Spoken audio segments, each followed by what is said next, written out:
hearing you.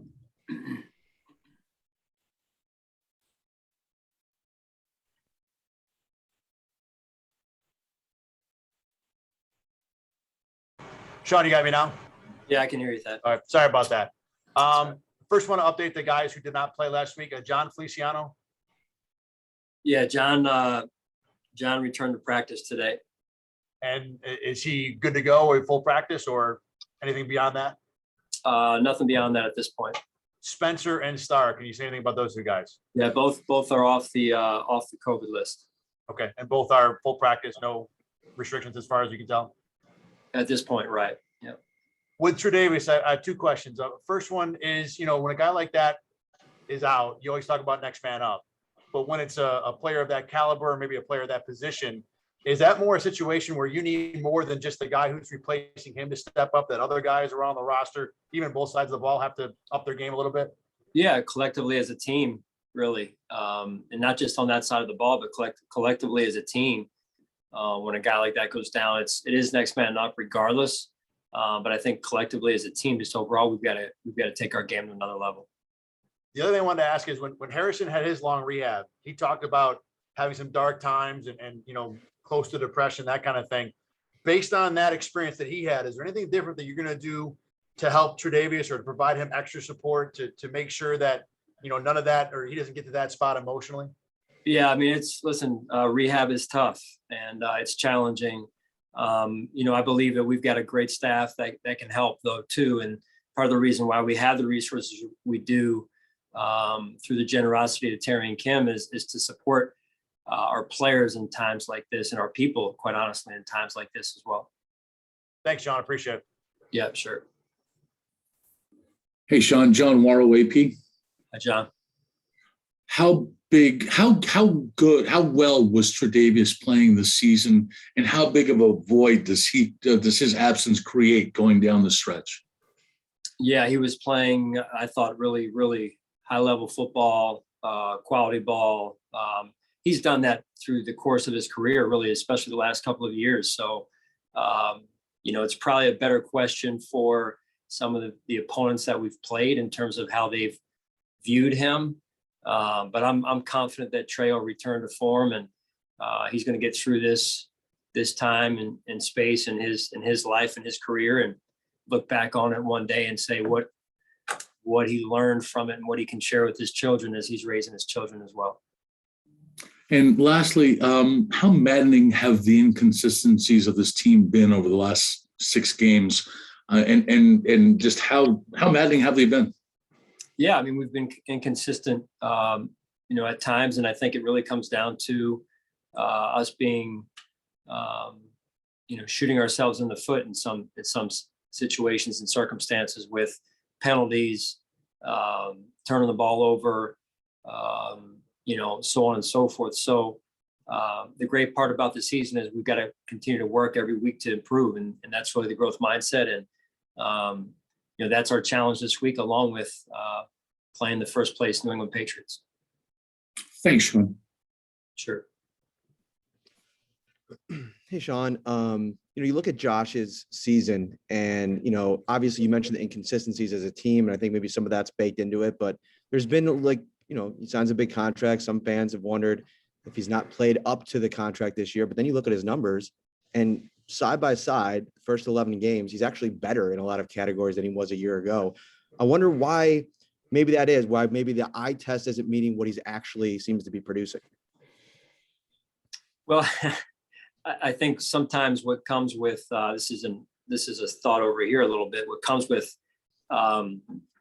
those situations is expectations, and so I don't. I mean, those are for other people. Those expectations are for people outside of our building.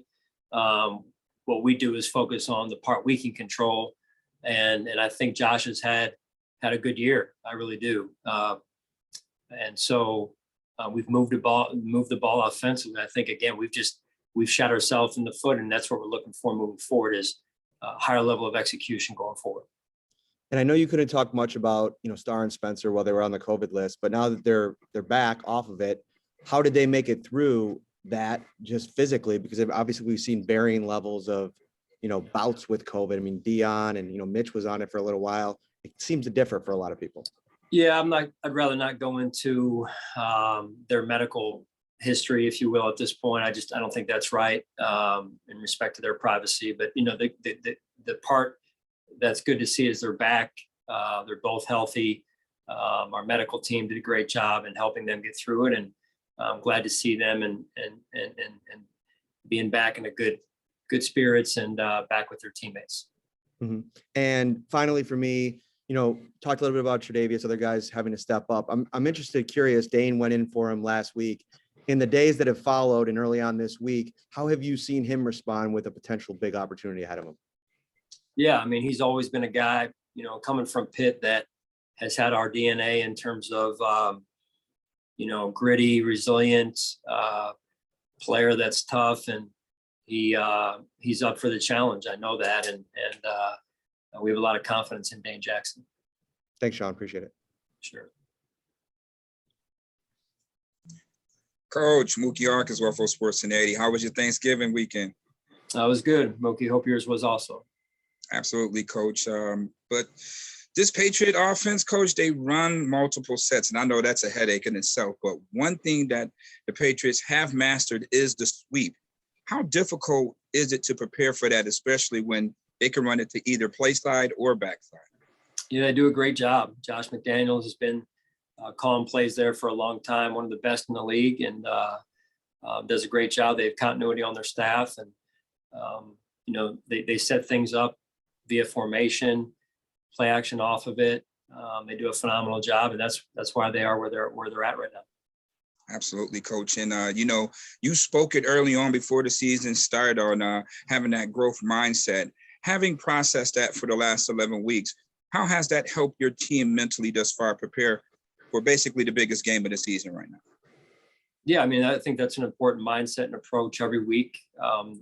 That's part of what we can control, and us improving every week. There's certainly a lot we need to work on and improve on as a football team. So that's what we're focused on. That's what we were focused on today, and we'll be focused on it again the rest of the week here. A great week of practice, Coach. Thank you. Hi, Sean. Wanted to ask about Gabe Davis. He had a pretty good year as a rookie last year, obviously. And is it safe to say that it's like through no fault of his own that he's just being used a little bit less this year? And if so, how tough is it on a player like that who's kind of seemingly done, a young player like that who's seemingly done everything he's been asked to do, and maybe even played a little bit more efficiently this year, but has just had to kind of, take a reduced role? Well, I mean, when you look at it, I don't know if it's necessarily been reduced. I haven't counted the reps exactly to the detail there, Nick. But I think his impact, in particular over the last few games, offensively, has been felt. He's been very productive, both in the pass and the run game, and I think he's taken a team first approach, which is huge and not easy to do in terms of when you've had the year he had that first year a year ago and coming back this year. And I think that's a mental adjustment for some guys, and he's handled it extremely well. And I think that's part of the culture that we have. And when you win, it's usually because of the team and very rarely because of one guy. And I think he's embraced that mindset. And what will it mean to be closer to full strength on that D line with having Starr back, especially, and going against a team like New England, which has the potential to, kind of line up with the fullback and run it right at you? Yeah, I mean, they're physical, very physical. We'll have our work cut out for us in more ways than one, defensively and as a team. So, we're going to have a good week of practice and improve a lot of the areas on our football team. Thanks, Sean. Sure. Hi, Sean. Jim McBride from the Boston Globe. Hi, Jim. Hi. I just wanted to get your impressions of Mac Jones and your points of emphasis this week as you prepare to play him for the first time. Yeah, talented young quarterback. As I mentioned earlier, Jim, Josh McDaniels seems like he's, up to his old ways of developing another young quarterback at an elite level. I think Mac is off to a phenomenal start. He's as good as advertised. There's a lot of talk out there about him, and does a great job, executing their offense. So it'll be a big challenge for us. Do you see any similarities with this Patriots team as the ones in the early 2000s when they also had a strong defense and a young quarterback that were just kind of asked to not make mistakes and not turn the ball over? Yeah, I mean, I wasn't in the division back then, when it kind of really started rolling, but certainly played New England over the years, both at Philly and then at Carolina, where I was in previous stops, Jim. So, I mean, they're playing really high level football. Again, well coached, they execute well. They're not beating themselves, play good complementary football. Their offense is, I think Mac Jones is off to a great start, as I said, and they're very physical in what they do. Thank you, Coach. Sure. Hey, Sean, how are you? Good. How you doing? Good. Wanted to get your take on how quickly Bill has turned things around here with the Patriots, seemingly from where they were last year, earlier this season, to where they are now. Was there any surprise that they went from where they were to where they are now? No, I mean, when you look at the moves they made in the offseason to improve their roster, I think, right away they got to work right away, it appeared, in terms of the moves that they made, and both through free agency and the draft.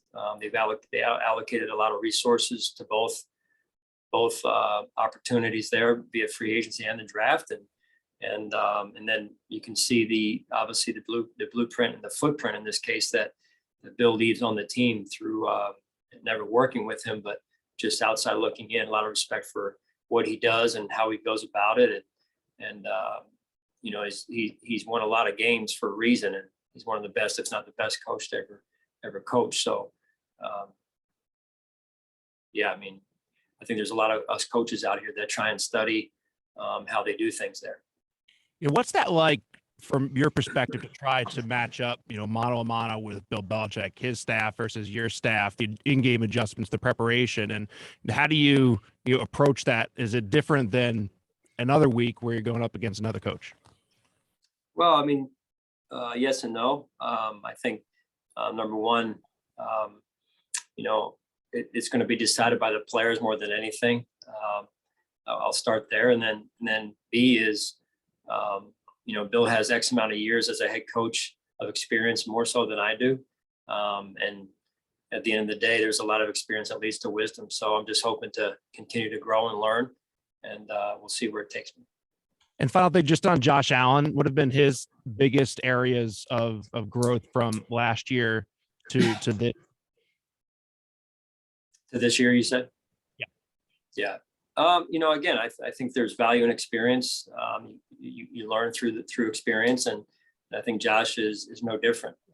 Last year was an experience for him, and so this year has been as well. And he's only going to get stronger the more experience he gets. And when you can go through different ups and downs and learn from all of it, I think it bodes well for the future. Thanks, appreciate it. Thank you. Hey, Coach, Mark Daniels from the Providence Journal here. Mark, on Josh Allen, you've clearly seen a lot of growth from his rookie season to now. What do you think are some of the biggest factors for his jumps and level of play? And what went right with the coaching staff and from your staff when it came to developing a young quarterback? Well, I would say, just overall, it was a comprehensive plan that we've had since the day we drafted Josh, and a lot goes into that, and it starts with ownership and Brandon being our general manager, and then goes right on down through the coaching staff. So our coaches have done a really good job, and Josh has been a cooperative participant in that. So it takes both sides, and so couldn't be more pleased with that process, and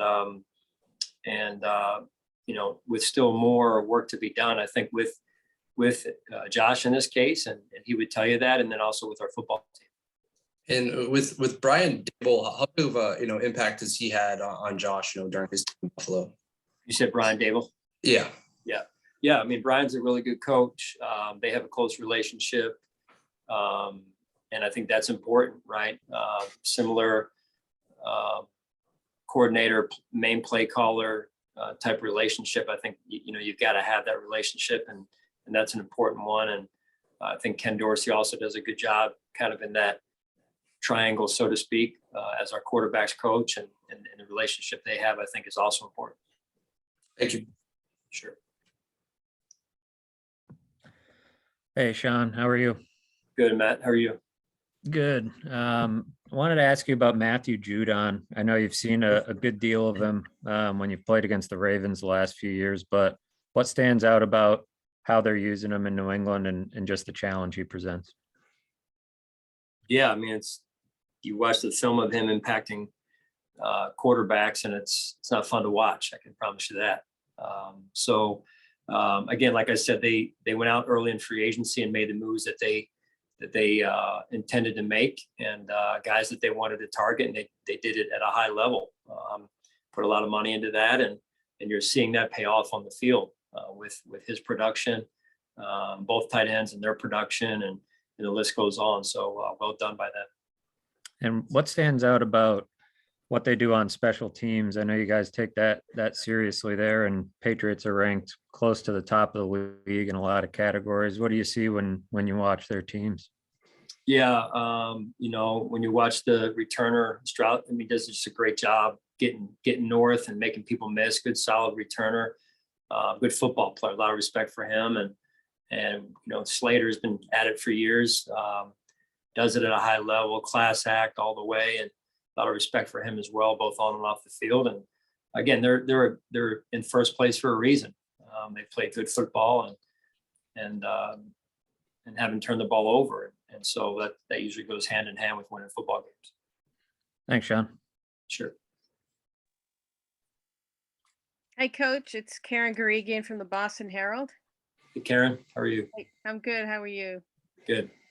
I was just curious your thoughts on their defense, and if you're seeing a lot of similarities from other defenses in the past, or does this one have its own identity? When you say their defense and other defenses in the past, Their specific to defense, yes, specific to the Patriots that you've had to face before. Yeah. I mean, they're very smart. They've got smart players. I think they can do a lot because of it. They can profile different defenses and game plan different defenses every week because of that. They've got a lot of guys back that had maybe left and now have returned. I think that has helped them as well from a continuity standpoint. And Judon was mentioned earlier. So they've got a very talented defense. Thanks. Sure. Hey, Sean, just wondering how you felt that Marquez Stevenson handled himself in his first game, especially being near his hometown and, having to go through all that, and also how Isaiah has handled everything since then leading up to this week as well. I know he's probably obviously disappointed. Yeah, that's part of the hard part of our business is making those decisions. I don't take those lightly. As far as Speedy goes, I thought he took a step, but there's more work to be done for him and for us as a team. Thank you. Yeah. That's all we have for today. Thanks, Coach. Okay, guys. Thank you. Have a good week.